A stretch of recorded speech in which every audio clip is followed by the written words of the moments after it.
Your Excellency, President Trump, fellow heads of state, today's signing of the Washington Peace Accord for Eastern DRC is not merely a monumental diplomatic milestone. It is a decisive act to end a devastating conflict that has scarred the region for decades. Mr. President, what you have achieved is not only transformative, it is consequential and historic. This conflict has destroyed livelihoods, destabilized our region, and threatened the future of the entire Great Lakes African continent. Today's achievement culminates a relentless regional effort anchored by the foundational work of the East African Community and SADC, and today, this Washington process. The coordinated Nairobi, Rwanda, and Washington process has created the essential pathway that brings us to this pivotal moment. We would like to extend our gratitude to President Tshisekedi and President Kagame for their leadership during this process. Reaching this point was made possible by the unparalleled consequential convening power of the United States and President Trump's resolute and focused commitment to global peace. Your clarity, Mr. President, of purpose and ability to rally stakeholders together has brought us to this point. We therefore extend our profound gratitude to President Trump, whose bold leadership has been instrumental in delivering this breakthrough. Our presence here, Mr. President, as regional leaders, is a testament of our collective resolve. We will spare no effort to ensure this agreement is fully realized, mobilizing every resource and partner to secure peace and unlock the region's immense economic promise. The protracted conflict on our continent continues to hold back Africa. Our current 3% share of global trade is stark evidence of how far this war has held us back. A peaceful Eastern DRC can unlock one of Africa's greatest economic opportunities. Our vast resources, the young talent that we have, connected through our regional infrastructure and the Africa Continental Free Trade Area, can ignite an unprecedented transformation. A peaceful and integrated Great Lakes region will accelerate innovation, predictable government reduces risk, harmonized regulation lowers costs, and open borders increase trade, attracting value-added industries to our continent.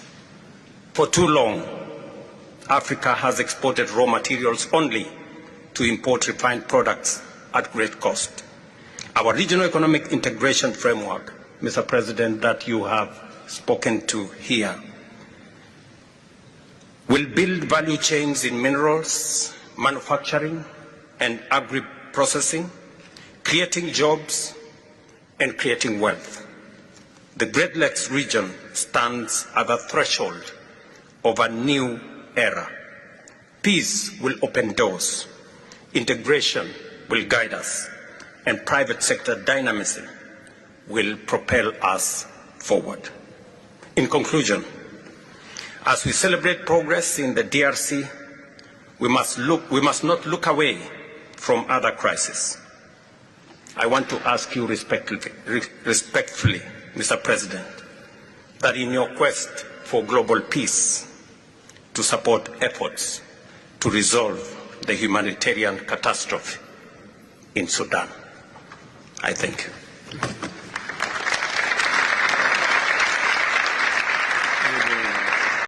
And so for us, we hope to sign many of these in the days to come. But the first one we're going to sign is with Kenya. And the reason why is twofold. Number one, because of our close partnership. Number two, because they have stable and strong institutions, both in government and in the healthcare sector. And over the next few years, we're going to be investing $1.6 billion in health assistance over the next 5 years.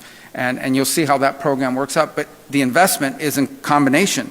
It will allow us, first of all, to leverage the private sector to create a sustainable U.S. health assistance model around the world, and not just in Kenya, but this is the perfect place to prove that it's going to work, because it is going to work. And what it means is that money is not just going to be spent to provide medicine and care, it's going to be spent to improve the domestic infrastructure, healthcare infrastructure, so that in 5 or 6 or 7 or 8 years, countries will say, we no longer need this much assistance, if any, because we have our own system, you've helped us to build it, it's now delivering results, and in fact, we now, these third, like maybe Kenya, want to go and teach other countries how to do it. And this is a very real possibility, and it's something we believe in. By the way, Kenya, our partner, okay, we're not imposing this, they're our partner. $850 million is what they're going to give to support these efforts. So this is truly a partnership. This is the way we should be doing assistance around the world. True assistance is self-sustainability, building the ability to sustain yourself in the long term. So it's an honor to be able to do this with you today. I'm excited. This is our first one. We hope to sign, I don't know, 30, 40? How many? 50. Okay. Well, this is number one. We'll always remember this one. You always, the first one is the one that, and we think we've picked the perfect partner. I thank you for being here today. I know you're also here. You're going to join us in a few minutes over at the Institute of Peace for another important topic on the Democratic Republic of Congo and Rwanda. So we're grateful you're here for both of these things, but it lined up perfectly. We are honored to welcome you to the State Department, Mr. President, and thank you for joining us today. Thank you. Thank you, sir. Thank you. Today we're here to announce the first signing that we're going to have with the first country in the world on our America First Global Health Strategy. And I want to, for members of the press and the public that will learn about this through you, walk a little bit, very briefly, into exactly what the thinking is. The United States has spent billions of dollars over the years in helping with health strategies all across the world. What we learned over time, and especially after coming here, is that oftentimes, and I'm oversimplifying it, but this is an accurate description, what would happen is we would go to a country and say, we're going to help you with our health care needs.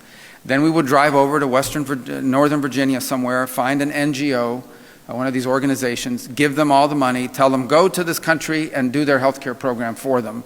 That NGO would then take about some percentage of that money for their overhead and administrative costs. And by the time it got down to it, the host country had very little influence. It was sort of imposed on them. And only a percentage of the overall money ever actually reached the patients and the people on the ground that we were trying to help because of these costs. This makes no sense. So why are we hiring American and international NGOs to go into other countries and run healthcare systems that are parallel and sometimes in conflict with the healthcare systems of the host country? If we're trying to help countries, help the country. Don't help the NGO to go in and find a new line of business. And so that's what the model that we're breaking. We're not doing this anymore. We are not going to spend billions of dollars funding the NGO industrial complex while close and important partners like Kenya either have no role to play or have very little influence over how healthcare money is being spent. Bottom line is, if you want to help a country, work with that country, not work with a third party that imposes things on that country. And so for us, we hope to sign many of these in the days to come.